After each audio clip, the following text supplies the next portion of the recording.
দুরুদের ফজিলত শেষ হবে না।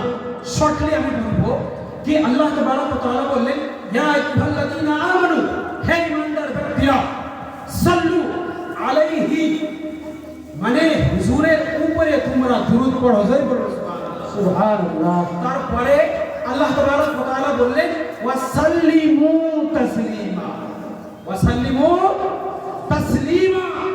এখানে বললেন कि তোমরা সালাম পাঠাও, সালাম ভেজো, সালাম পড়নে কি तरह। এই জায়গায় বোঝা যাচ্ছে এই হচ্ছে তাসলিমা, मफऊल मुतलक রয়েছে, মানে সালাম পড়নে কি तरह পড়ো, সালাম পড়নে কি तरह পড়ো।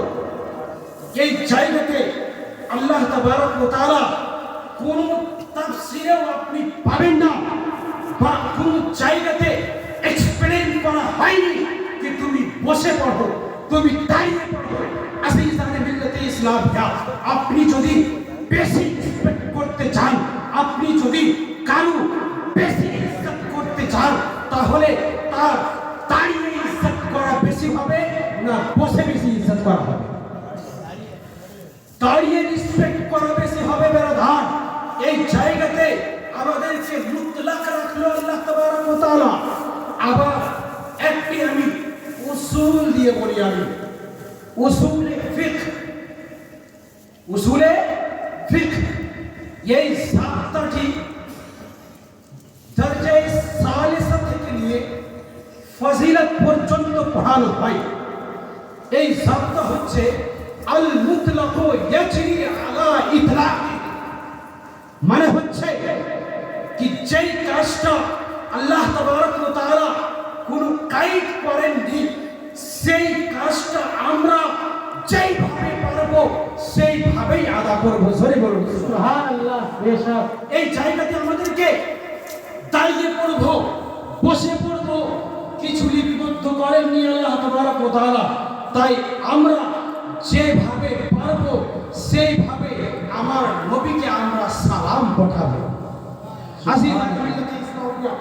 আর একটি আমি হাদিসে পাক আমি শোনাবো আসিফানে মিল্লাতে ইসলামিয়া।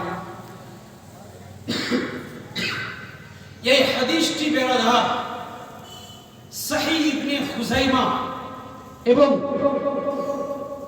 তিরমিজি শরীফের মধ্যে লিপিবদ্ধ রয়েছে। তিরমিজি শরীফ পেজ নম্বর 42, পেজ নম্বর কত বললাম? 42, 42 এর মধ্যে রয়েছে বেরাদার আমার দয়ার নবী মুস্তাফা সাল্লাল্লাহু তাআলা আলাইহি ওয়াসাল্লাম বলছেন নিজের সাহাবীদেরকে কে ইদা দাখালা আহাদুকুম ইলাল মসজিদ, ইদা কোন জায়গায় ইলা এসছে, কোন জায়গায় ইলা আসেনি। আসিফানে মিল্লাতে ইসলামিয়া ইদা দাখালা আহাদুকুম আল মসজিদা বলে এসছে, কোন জায়গাতে ইলাল মসজিদে